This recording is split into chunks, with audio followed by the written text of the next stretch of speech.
কুমারগঞ্জের তৃণমূলের বিধায়ক তোরাব হোসেন মণ্ডলের নাম ভোটার তালিকায় এবার বিচারাধীন। বাবার নামের উচ্চারণের ভুলের কারণে তৃণমূল বিধায়ককে আগেই এসআইআরের হিয়ারিংয়ে উপস্থিত হতে হয়েছিল।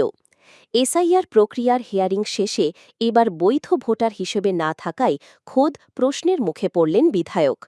আসন্ন বিধানসভা নির্বাচনে কিভাবে লড়বেন তা নিয়ে উঠছে একাধিক প্রশ্ন। এই রকমই কুমারগঞ্জ ব্লকের জাখিরপুর গ্রাম পঞ্চায়েতের চকমোহন প্রাথমিক বিদ্যালয় বুথে এমন প্রায় ৩৫০ জনের নাম বিচারাধীন রয়েছে। রাজ্যটা ওনারা চালাচ্ছেন আজ ১৫ বছর ধরে। তা এর পরেও এই ভুল ত্রুটি উনি যখন জানেনই, তাহলে এগুলো ঠিক করেননি কেন?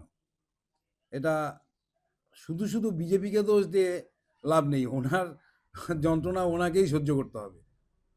আরে বাবা, হিন্দু মুসলিম তো ব্যাপার নয়, ব্যাপারটা তো নির্বাচন কমিশন ভোটার লিস্ট শুদ্ধিকরণ করছেন।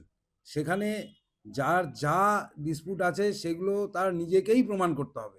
এখানে বিজেপি তৃণমূল সিপিএমেরও ব্যাপার নেই, হিন্দু মুসলিমেরও ব্যাপার নেই। আমার নিজের বুথে এখানে বর্মন সম্প্রদায় বেশি। এরা ২০০ বৎসরের এদের পাস্ট ঘাটলে পাওয়া যাবে। এইখানেও দেখছি ২১ জনের নাম এরকমভাবে ডিলিট হয়েছে, ৭ জন আন্ডার জুডিস্টিকে আছে। তা এটা তো নির্বাচন কমিশনের ব্যাপার, এবং যার নামে ডিসপুট আসছে তাকেই এটা সমাধান করতে হবে। এখানে এই ভূত দেখিয়ে লাভ নেই। যে অভিযোগ করছে সেটা সম্পূর্ণ একদম ভিত্তিহীন অভিযোগ, এবং উনি আতঙ্কে করছেন। এই ভুলের জন্য উনি হয়তো আগামী নির্বাচনে টিকিট নাও পেতে পারেন। তাছাড়া ওনার যা কাণ্ডকীর্তি, নিজের ভাই বালি চুরির সাথে যুক্ত, উনি তো এমনিতেই টিকিট পাবেন না বলে আমাদের ধারণা। যত চুরি ছাঁচড়ামি, নিজের আত্মীয় স্বজনকে চাকরি দেওয়া, এগুলো মানে বলতে ধরলে গোটা দিন রাত শেষ হয়ে যাবে। আমাদের সবারই ঠিকঠাকই আছে, এবং আমাদের যে সংসদে আমরা ভোট দিই, যে বুথটাতে, এই যে আমাদের এটা জাকিরপুর অঞ্চল, এই অঞ্চলের মানে আমাদের এই সংসদটাতে প্রায় ৩৫০-এর অধিক মানুষের নাম। দেখুন, বিষয়টা হচ্ছে আমরা কোনো ভুল খুঁজে পাইনি। যেগুলো ছিল সব ঠিকঠাকই ছিল, সব ঠিকঠাকই আছে। আমাদের যেটা মনে হচ্ছে যে এটা একটা চক্রান্ত। কারণ বিজেপি সারা পশ্চিমবাংলায় যে চক্রান্ত করছে, পাশাপাশি আমাদের এই কুমারগঞ্জ বিধানসভা যদি আমরা দেখি, যে বেছে বেছে একটা নির্দিষ্ট সম্প্রদায়ের মানুষকে ঘুরপথে যে ক্ষমতায় আসার যে একটা অপচেষ্টা, পিছনের দরজা দিয়ে ক্ষমতায় আসার যে একটা অপচেষ্টা, তার জন্য বেছে বেছে একটা নির্দিষ্ট সম্প্রদায়ের মানুষকে একটা বাদ দেওয়ার আমরা কোনো কারণ দেখতে পাইনি। কারণ যে লোকটা শুধু দুবারের বিধায়কই নয়, অধিকাংশ উনি প্রায় ৩৬ বছর উপর উনি চাকরি করেছেন, এবং ২০০২-এর লিস্টে তো নামও আছে। প্রায় ৩৬ বছর উপরে উনি এখানে চাকরি করেছেন, একটা স্কুলে উনি চাকরি করতেন।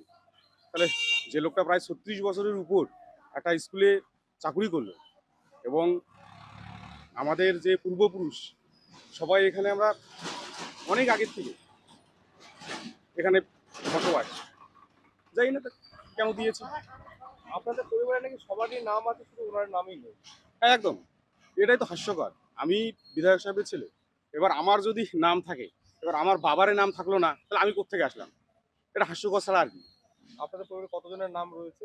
আমাদের পরিবারে আমরা ২ ভাই আছি, ১ বোন আছে, আমার মা আছে, বাবা আছে, আমার ওয়াইফ আছে, আমার দাদার ওয়াইফ। এর আগে আমাকে এসআইআর হিয়ারিংয়ের টাইমে আমাকে নোটিশ করেছিল। নোটিশ দেখার পর আমি নোটিশের কারণটা খুঁজে পাইনি। আমি যারা হিয়ারিং করবে তাদেরকে আমি দেখাইছিলাম যে আমি কি কাগজ নিয়ে আসবো। আমার তো এখানে আমি কিছুই বুঝতে পারতেছি না। বললো যে এটা আপনার সম্ভবত আপনার বাবার কাগজটার সঙ্গে হয়তো মিল দেখাচ্ছে না। তো আমি হিয়ারিংয়ের যেই দিন ছিল সেই দিনে আমি হিয়ারিংয়ে হাজির হয়েছিলাম। আমার ২০০২ সালে আমার ভোটার লিস্টের জেরক্স, তারপরে আমার মাধ্যমিকের সার্টিফিকেট, অ্যাডমিট কার্ড, এবং আমার যে পেনশনের যাবতীয় কাগজপত্র, আমি তো পেনশন হোল্ডার, পেনশনের যাবতীয় কাগজপত্র জমা দিয়েছি। তারা বলেছিল যে আপনার কোনো সমস্যা নাই, কিন্তু এখন দেখতেছি যে সেটা বিচারাধীন হয়ে আছে। এটা তো আমাকে খুব অবাক লাগতেছে। এখন আমি আর বিধায়কের ঘটনা জানতে পেরেই রবিবার সকালে বিধায়কের অফিসে দেখা করতে আসেন তার অনুগামীরা। এই ঘটনায় রীতিমতো ক্ষুব্ধ তৃণমূলের বিধায়ক তোরাব হোসেন মণ্ডল। তিনি বলেন, আমি একজন পেনশন হোল্ডার, আমি 2 বারের বিধায়ক, 2002 সালেও আমার ভোটার তালিকায় নাম রয়েছে। বাবার নামের উচ্চারণের সামান্য ভুলের কারণে আমাকে হেয়ারিংয়ে ডাকা হয়েছিল। আমি সমস্ত কাগজ জমা দিয়েছিলাম। আমি বাড়ির প্রধান, অথচ আমি বাদে বাড়ির সকলের ভোটার লিস্টে নাম এসেছে। বিষয়টি নিয়ে আমি জেলা ও রাজ্য নেতৃত্বকে জানাব। এ নিয়ে যদি কোথাও অভিযোগ জানাতে হয় তাহলে সেটাও করব।